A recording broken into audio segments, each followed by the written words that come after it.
আমি মানুষও দেখেছি, কুকুরও দেখেছি।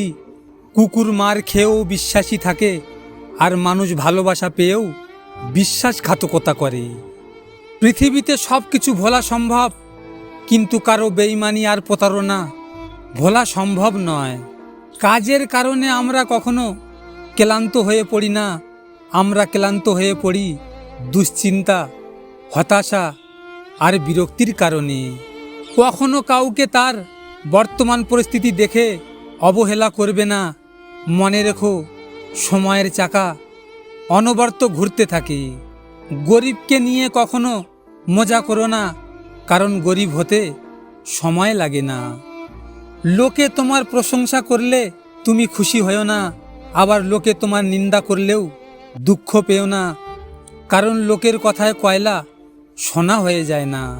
কষ্ট হলেও ভিতরের ক্ষতগুলো নিজের মধ্যে রেখে দিন, কারণ মানুষ মলমের জায়গায় লবণ লাগাতে বেশি ভালোবাসে।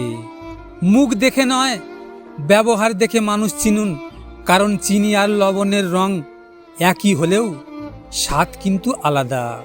কার জন্য এত মায়া? এই শহরে আপন বলতে শুধুই নিজের ছায়া। প্রতিটা কষ্ট মানুষকে শিক্ষা দেয়, আর সেই শিক্ষা একদিন মানুষকে বদলে দেয়।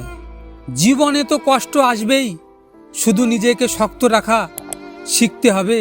যেদিন তুমি নিজের উপর বিশ্বাস রাখতে শিখবে, সেদিন দেখবে আর কোনো কিছুই তোমাকে এফেক্ট করছে না। শত্রুর সাথে লড়াই করে জিতা যায়, কিন্তু ভাগ্যের সাথে লড়াই করা যায় না। ভাগ্যে যা আছে তা হবেই। সৎ কর্মই শ্রেষ্ঠ ধর্ম। ঈশ্বর না সংরক্ষণ বোঝে, না জাত দেখে, শুধু পাপ পুণ্যের হিসাব রাখে। আপনাদের যদি এই ভিডিওটি নিয়ে কোনো মতামত থাকে, কমেন্ট করে জানাবেন। আর আমার এমনই নিয়মিত ভিডিও পেতে হলে আমার চ্যানেলটিকে সাবস্ক্রাইব অবশ্যই করবেন।